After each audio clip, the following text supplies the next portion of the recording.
Okay, let me break this down.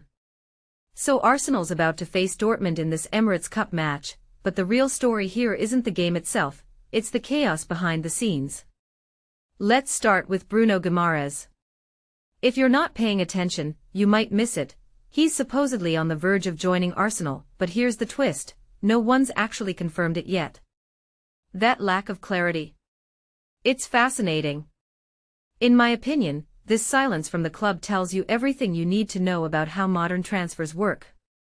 Clubs like Arsenal play this mystery box game with signings to keep fans hyped and rivals guessing. But what does it mean for the team? Honestly, if Guimaraes is fit, he's a game changer. But wait, he's just coming off a World Cup break and hasn't even trained with the squad yet.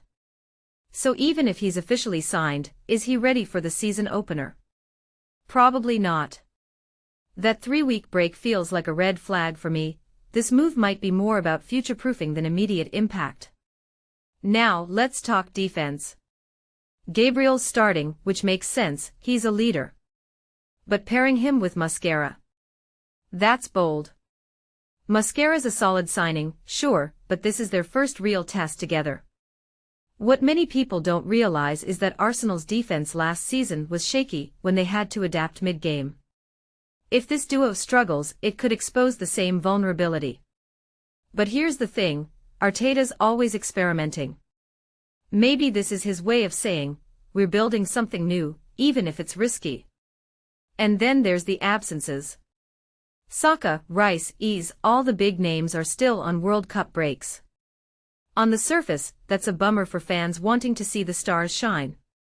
But from my perspective, this is actually the most intriguing part. Why? Because this match is a spotlight moment for the younger players like Nwaneri and Dowman. In a preseason game, these kids get to prove they belong. But does that mean Arteta's suddenly become a youth advocate? Or is this just a PR stunt to keep the academy happy? I'd argue it's a mix of both. Clubs like Arsenal need to develop young talent to sell later, but they also genuinely need fresh legs when the season starts. Wait a second, let's zoom out. The predicted lineup includes Calafiori at left back.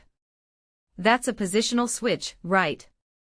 He's an attacking player, so pushing him back might seem counterintuitive. But what if Arteta's trying to reinvent how Arsenal defends? This could signal a shift toward a more fluid, hybrid system. If you take a step back and think about it, that makes sense. The Premier League's getting faster, and traditional fullbacks can't cut it anymore. Calafiori's versatility might be the answer. But here's the elephant in the room, Saliba's injured. That's a massive blow. Without him, the defense lacks that sharp edge.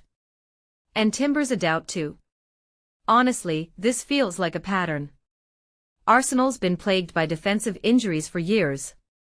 Is this just bad luck, or is there a deeper issue with how they're managed? Maybe the medical staff's overworked, or maybe the club's scouting isn't thorough enough. Either way, this isn't just a preseason blip, it's a recurring nightmare. So what's the bigger picture here? This Dortmund game isn't about winning a trophy, it's about testing pieces of a puzzle that might not even be complete yet. Arteta's juggling short-term ambitions with long-term vision, and it's messy. Personally, I think this reflects a broader trend in football, clubs trying to do everything at once, win now, develop later, sell high, buy smart. But can they really have it all?